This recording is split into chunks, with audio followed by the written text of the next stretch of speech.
ಉತ್ತರ ಕರ್ನಾಟಕದಲ್ಲಿ ಸಾಕಷ್ಟು ಮಳೆಯಾಗ್ತಾ ಇದೆ. ಪರಿಣಾಮ ಪ್ರವಾಹ ಪರಿಸ್ಥಿತಿ ಕೂಡ ಉಂಟಾಗಿದೆ. ಈ ಮಳೆ ಮತ್ತು ಪ್ರವಾಹದಿಂದಾಗಿ ಅವಾಂತರಗಳ ಸರಮಾಲೆ ಉಂಟಾಗಿದೆ. ಇದರ ನಡುವೆ ಸಿಎಂ ಸಿದ್ದರಾಮಯ್ಯನವರು ಇವತ್ತು ವೈಮಾನಿಕ ಸಮೀಕ್ಷೆಯನ್ನು ನಡೆಸಿದ್ದಾರೆ.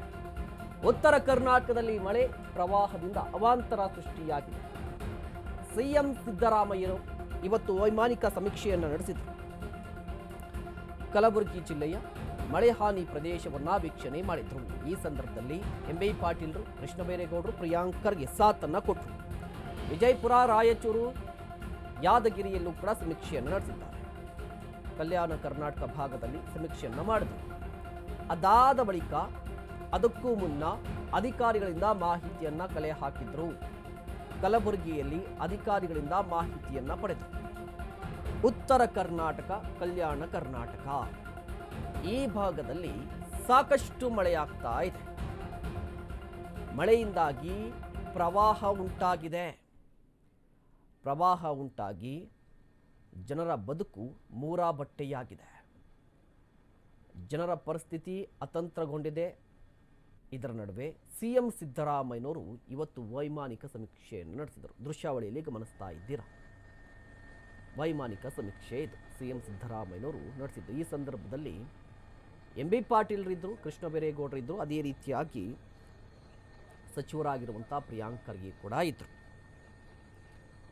ಮಾಹಿತಿಯನ್ನು ಕೊಡ್ತಾ ಇದ್ದಾರೆ. ಯಾವ ಪ್ರದೇಶದಲ್ಲಿ ಎಷ್ಟೆಲ್ಲ ಹಾನಿಯಾಗಿದೆ ಅನ್ನೋದ್ರ ಬಗ್ಗೆ ಮಾಹಿತಿಯನ್ನು ಕಲೆ ಹಾಕ್ತಾ ಇದ್ರು. ಸ್ವತಃ ಅವರೇ ವೀಕ್ಷಣೆ ಮಾಡ್ತಾ ಇದ್ದಾರೆ. ಕಾರಣ ಏನು ಅಂತ ಹೇಳಿದ್ರೆ, ಮಹಾರಾಷ್ಟ್ರದಲ್ಲಿ ಸಾಕಷ್ಟು ಮಳೆಯಾಗಿದೆ. ಪರಿಣಾಮ ಕೃಷ್ಣಾ ನದಿಗೆ ಸಾಕಷ್ಟು ಪ್ರಮಾಣದಲ್ಲಿ ನೀರು ಹರಿದು ಬಂದಿದೆ. ಅದೇ ಸಂದರ್ಭದಲ್ಲಿ ಭೀಮಾ ನದಿ ಕೂಡ ಉಕ್ಕಿ ಹರಿತಾ ಇದೆ. ಗಮನಿಸ್ತಾ ಇದ್ದೀರಾ, ನದಿ ಪಾತ್ರದಲ್ಲಿರುವಂಥ ಗ್ರಾಮಗಳು ಸಂಪೂರ್ಣವಾಗಿ ಜಲಾವೃತಗೊಂಡಿದೆ. ಮನೆಗಳಿಗೆ ನೀರು ನುಗ್ಗಿದೆ. ಇದೇ ಸಂದರ್ಭದಲ್ಲಿ ಜಮೀನುಗಳಿಗೆ ನೀರು ನುಗ್ಗಿದೆ. ರೈತರ ಬದುಕು ಕಂಗಾಲಾಗಿ ಹೋಗಿದೆ. ಅದೇ ಸಂದರ್ಭದಲ್ಲಿ ಜನರು ಅಲ್ಲಿರೋದಕ್ಕೂ ಕೂಡ ಸಾಧ್ಯವಾಗ್ತಾ ಇಲ್ಲ. ನಡುಗಡ್ಡೆಗಳಾಗಿ ಮಾರ್ಪಾಟಾಗಿದೆ ಎಲ್ಲವೂ ಕೂಡ. ಇದೇ ಸಂದರ್ಭದಲ್ಲಿ ಜನರನ್ನು ಒಂದು ಕಡೆಯಿಂದ ಮತ್ತೊಂದು ಕಡೆ ಸ್ಥಳಾಂತರ ಮಾಡಬೇಕಿದೆ. ಅಂದರೆ ಗಂಜಿ ಕೇಂದ್ರಗಳನ್ನು ಈಗಾಗಲೇ ಸ್ಥಳೀಯ ಆಡಳಿತ ಓಪನ್ ಮಾಡಿದೆ. ಅಲ್ಲಿಗೆ ಜನರನ್ನು ಸ್ಥಳಾಂತರ ಮಾಡುವಂಥ ಕೆಲಸಗಳು ಕೂಡ ಆಗ್ತಾ ಇದೆ. ಒಂದು ಕಡೆ ರಕ್ಷಣಾ ಕಾರ್ಯಾಚರಣೆ, ಮತ್ತೊಂದು ಕಡೆ ವಾಟ್ ನೆಕ್ಸ್ಟ್ ಅಂತ ಬಂದರೆ ಪರಿಹಾರ ಕೊಡಬೇಕು.